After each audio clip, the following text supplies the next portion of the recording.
Assalamualaikum warahmatullahi wabarakatuh. Saya Syihabuddin. Terima kasih banyak kerana anda berada di channel YouTube saya dan terima kasih banyak jika anda telah tekan butang subscribe. Kalau belum tekan butang berkenaan, tekan butang itu sekarang. Jika ada video-video yang bermanfaat, insya-Allah akan ada di feed YouTube anda. Sahabat-sahabat, 2-3 hari ini jadi viral pula kenyataan daripada YB Sanusi berkaitan tentang isu beliau ini mengeluarkan sekali lagi kata-kata lucah di medan pentas ceramah di dalam politik, dan kita tahu bahawa kata-kata lucah ini juga pernah disebut sebelum ni. Bahkan banyak kenyataan-kenyataan bahasa-bahasa yang kita kata tak patut pun YB Sanusi sebut, apatah lagi pemimpin yang bawa bendera Islam di belakang ataupun parti agama Islam, Parti Islam Malaysia PAS. Dan kita tahu bahawa ini adalah satu perkara yang bercanggah dengan akhlak seorang Muslim. Tak patut, apatah lagi orang yang mendengar, bila dengar sebut Sanusi sebut perkataan yang tidak elok, kita pun ramai-ramai bergelak, ketawa, takbir pun ada, rasa puas hati dan anggap ia sebagai satu pejuang Islam. Ini adalah satu perkara yang tidak patut. Apabila Perdana Menteri berkhutbah di New York, ramai orang tak puas hati, bahkan Sanusi sendiri pun mengata PMX di dalam ceramah beliau. Tetapi apabila YB Sanusi sebutkan perkara yang tak elok, bahasa yang tak elok, yang tidak diajar oleh mak dan ayah kita, kita pula bertepuk tangan dan mengangkat beliau dan mengatakan bahawa beliau adalah seorang pejuang yang hebat. Ini adalah satu masalah yang cukup besar dalam agama kita. Sahabat-sahabat, saya minta maaf saya tak siarkan video beliau di sini disebabkan apa? Disebabkan perkataan yang beliau gunakan sangat-sangat buruk. Saya tidak mahu nak sebutkan di sini kerana ia memang sebenarnya kata-kata lucah yang sangat tidak sesuai untuk tontonan semua orang, tak kiralah budak kecil sampai ke orang tua. Tetapi ia disebutkan di atas pentas politik, di atas pentas berkempen baru-baru ini. Sahabat-sahabat, apa yang berlaku dalam video berkenaan adalah paling tidak patut dan tidak elok dalam akhlak bagi membina kebangkitan Islam di negara ini. Islam adalah agama Allah dan agama kesemua Nabi dan Rasul.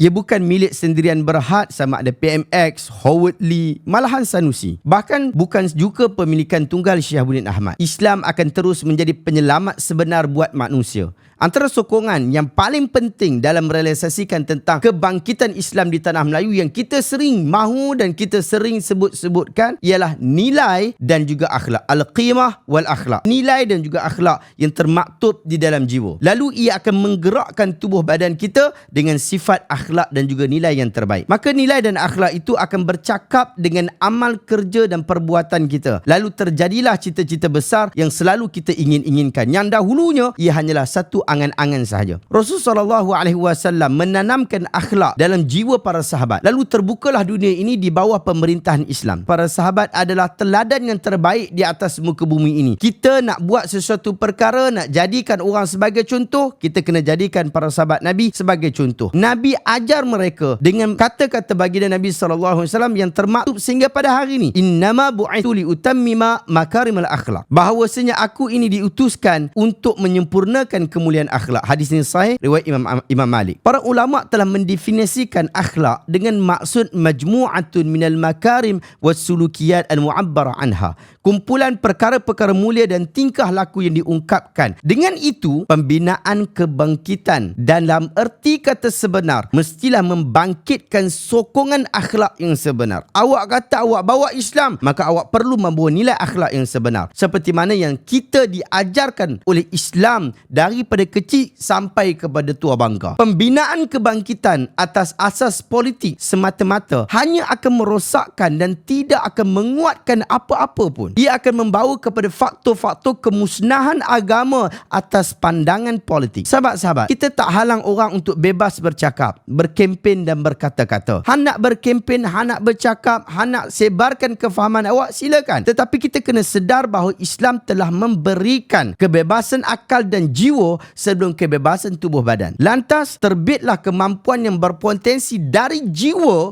untuk pembinaan dan kebangkitan yang sebenar. Islam datang lalu mengisytiharkan kebebasan diri manusia di zaman manusia ketika itu diperhambakan. Hamba daripada sudut apa pada ketika itu? Hamba daripada sudut pemikiran, hamba daripada sudut politik, hamba daripada sudut masyarakat, agama dan ekonomi. Islam datang dan memperkenalkan tentang kebebasan. Kebebasan pegangan akidah, kebebasan berfikir, kebebasan berkata-kata, bersuara dan kebebasan mengkritik. Allah Ta'ala sebut, "Lau syaa rabbuka la amana man fil ardi kulluhum jami'an afa anta tukrihun nasa hatta yakunu mu'minin. Dan bukanlah tanggungjawabmu wahai Muhammad menjadikan seluruh manusia beriman. Jika Tuhanmu menghendaki, nescaya berimanlah sekalian manusia yang ada di bumi. Janganlah engkau bersedih hati tentang kedegilan orang-orang yang ingkar itu. Kalau Tuhan tidak menghendaki, maka patutkah engkau pula hendak memaksa manusia supaya mereka menjadi orang-orang yang beriman. Anda boleh rujuk kenyataan Al-Quran ini, Allah Ta'ala sebut ini dalam surah Yunus ayat 99. Sahabat-sahabat, Islam menjamin kebebasan kita berfikir, menjamin kebebasan kita berilmu, kebebasan berpandangan, bersuara, mengkritik, juga kebebasan pegangan akidah dan slogan-slogan amalan agama bagi pengikut risalah samawi. Diizinkan kebebasan-kebebasan ini bagi membangunkan kebangkitan yang sebenar, kebangkitan Islam yang sebenar. Demikian juga Islam mengakui kebebasan bertindak selagi mana ia tidak menyakiti orang lain. Ini bertepatan dengan kaedah umum di dalam Islam, la darar wa la dirar.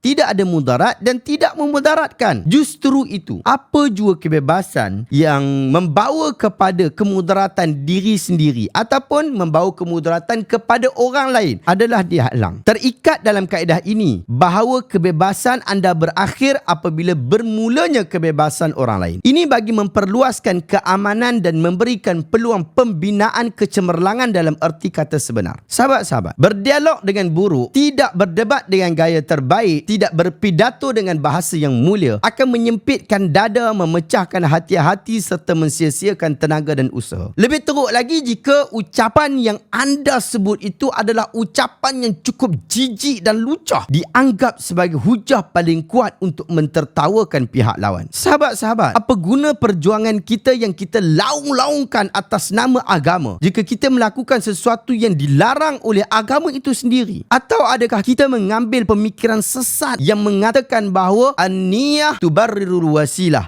niat yang baik akan menghalalkan segala cara untuk kita lakukan. Disebabkan dia membuat kesalahan kepada agama Islam, maka memang patut dia dicela dan dimaki, kerana perbuatan jahat dia perlu dibalas dengan kejahatan juga. Kalau beginilah pemikiran yang ada, pemikiran yang ditanam kepada orang-orang yang berjuang atas nama agama, kita mesti berfikir, kita mesti bertanya-tanya, apakah agama yang kita sedang anuti ini? Nabi kita tak pernah ajar macam tu, mak dan ayah kita tak pernah ajar macam tu, Allah kita tak pernah ajar macam tu. Apatah lagi yang dilakukan oleh orang yang bukan Islam itu pada hari yang kita sebutkan, iaitu Howard Lee, bukan tafsiran pun, bukan salah pun, tak ada masalah pun. Hujahan dia berkaitan tentang ketaatan kepada pemerintah itu adalah satu kesepakatan kepada seluruh umat Islam. Kita pun sebut benda yang sama. Bukan Howard Lee saja sebut benda tu, dan bukan Howard Lee saja berhujah dengan ayat berkenaan. Kita pun berhujah dengan ayat tu, bahkan kita berpegang dengan ayat itu. Jadi apa masalah daripada kenyataan beliau? Anda mungkin, saya tahu, saya yakin dan saya percaya ramai yang triggered dengan kenyataan Howard Lee itu sebab dia kritik Tok Guru Haji Hadi. Tapi awak perlu adil di dalam memainkan isu. Jangan bodohkan umat Islam sehingga tak dapat beza antara terjemahan dan juga tafsiran. Kerana apa yang dilakukan oleh Howard Lee memang tak salah pun. Tapi apa yang awak lakukan, mencaci, menghina, mengkeji, berkata lucah, itu adalah salah satu daripada perkara yang cukup berdosa. Memang jelas lagi pun kesalahan berkenaan. Bahkan dengan tidak sengaja, saya yakin dengan tidak sengaja, awak telah mencalarkan maruah agama Islam dengan perkataan keji dan kotor. Sedangkan agama Islam sangat menentang perbuatan itu. Nabi SAW sebut dalam hadis 40